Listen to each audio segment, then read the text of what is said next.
Сәлем достар! Бүгін біз химияның ең қызықты, бірақ күнделікті өмірде байқай бермейтін тақырыбына өнелеміз.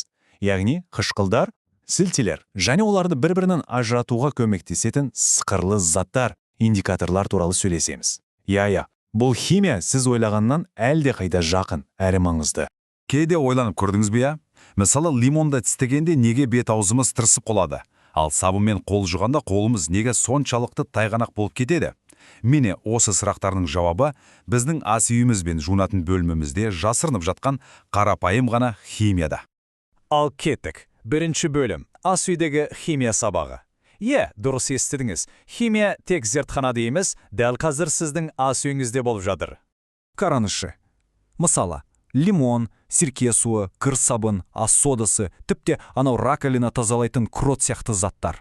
Осының бәрі сіздің үйіңізде бар ғой. Солай ма? Міне, осы заттардың барлығы сырттай әртүрлі көрінгенімен химиялық тұрғыдан екі үлкен топқа бөлінеді. Олар қышқылдар және сілтілер. Екінші бөлімге көшейік. Қышқылдар мен сілтілер әлемі. Ендеше, осы екі топтың бір-бірінен негізгі айырмашылығы неде екен, соны анықтап алайық. Ал қышқыл дегеніміз не өзі? Қарапайым тілмен айтсақ, бұл суда еріген кезде өзінен сутек иондарын, яғни H+ бөлшектерін босатып жіберетін заттар. Лимонның немесе сирке суының сол бір ерекше қышқыл дәмі бар ғой. Міне сол дәмді беретін дәл осы H+ иондары.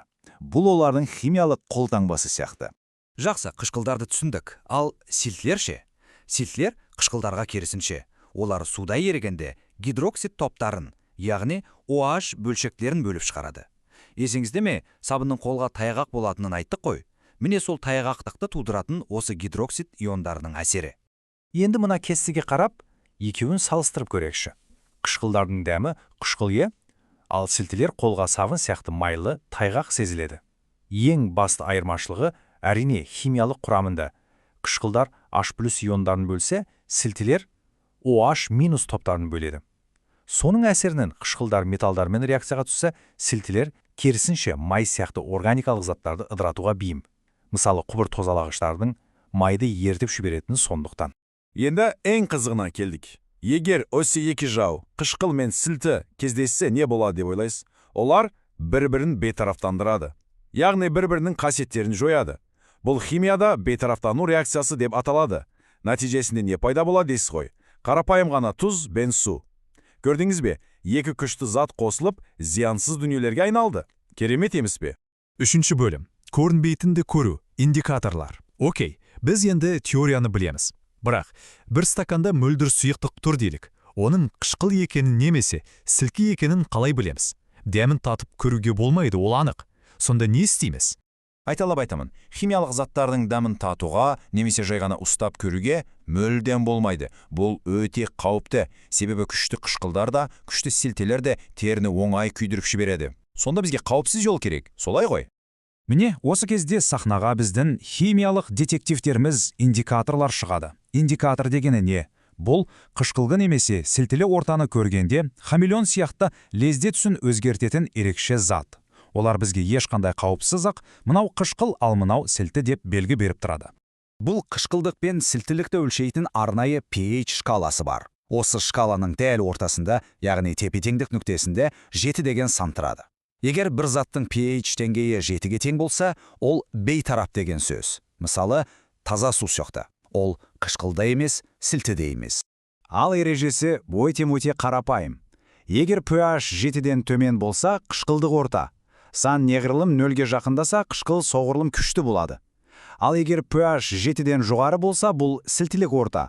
Сан неғұрлым 4-ге жақындаса, сілтіде соғұрлым күшті деген сөз. Бәрі оп-оңай.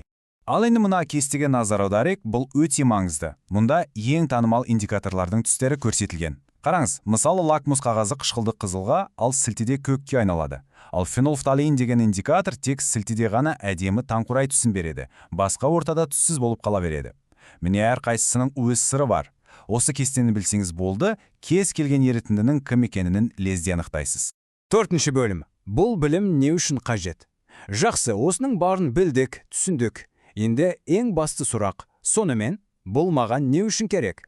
Бұл білімнің күнделікті өмірде қандай пайдасы бар? Ең біріншіден, бұл сіздің қауіпсіздігіңіз.